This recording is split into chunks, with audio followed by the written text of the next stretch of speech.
Yeah, some people say you shouldn't interpret the Bible, but there's no way to get around it. And other people will try to tell you it means, and the same people will tell you that it probably means something, which means you would have to interpret it. I mean, you can't read it without interpreting it, that the whole idea is to understand it. Anyway, here we are by chapter 38. It's sort of a story that doesn't really relate to the rest of the story of Joseph, because it has nothing to do with Joseph. Disconnection. Judah left his family and married a Canaanite, Shua, and had sex. First son, second, Onan, third, Shelah. Judah got a wife from Tamar. But the Lord didn't like and put an end to his life. So, as was tradition, the next son must seed her. That was Onan. But there was a clause that said his seed was his dad's brother's, and thus Onan would not receive father credit for doing his duty. So he ejaculated not inside of Tamar, but on the bed, or on the floor, or on her feet. That pissed off the Lord, so he killed the second son of Judah. Judah sent Tamar to her dad until Shelah was old enough to see Tamar. Judah didn't want his third son dead too. Later, when Shelah was grown up and Tamar still was not seated, thus a worthless creature, she saw Judah, her father-in-law, and changed from her widow clothing so that Judah thought she was a harlot, and thus naturally offered a kid goat to fuck her. He didn't have a kid goat with him, so he agreed to leave a deposit. Verse 18. Your seal and cord in the staff which you carry. Well, she got pregnant then and there. Verse 20. Judah sent a kid by his friend the Adulamite to redeem the pledge from the woman, but he could not find her. Verse 21. Where is the cult prostitute, the one at Enani, by the road? Well, there weren't none, so he went back to Judah before everyone laughed at him. Now this is a good example of our laws that favor men and degrade women. Tamar was with child by her harlotry. Verse 24. Let us burn her.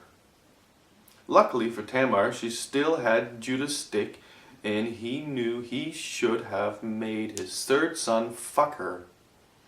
So this time, the woman wasn't burned.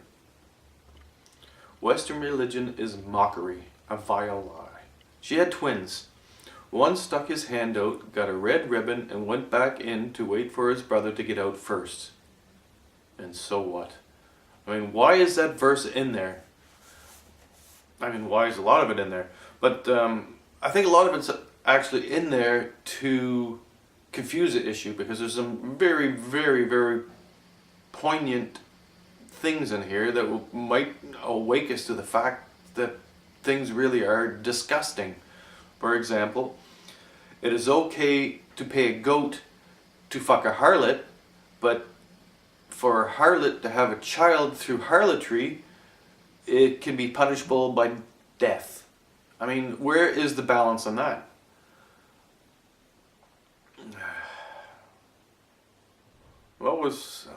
There's a few things that piss me off on this one. Okay, I mean this is the nonsense. If a woman doesn't get pregnant by her husband and her husband dies, then her brother has to fuck her. It was the law. I forget what the name of the law was, but there's a name for it.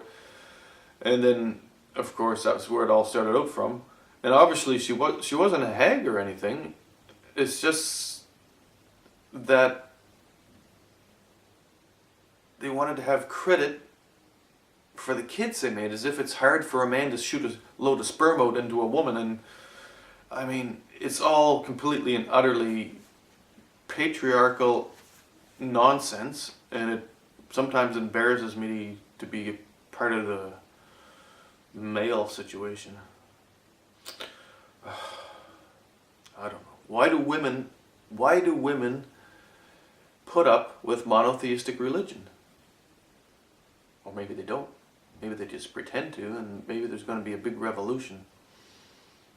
I don't know. But it really is embarrassing. That chapter was very embarrassing. And another thing we should remember is the cult prostitute. Where is the cult prostitute? The churches, the synagogues, the temples, all had their prostitution. It was a common thing.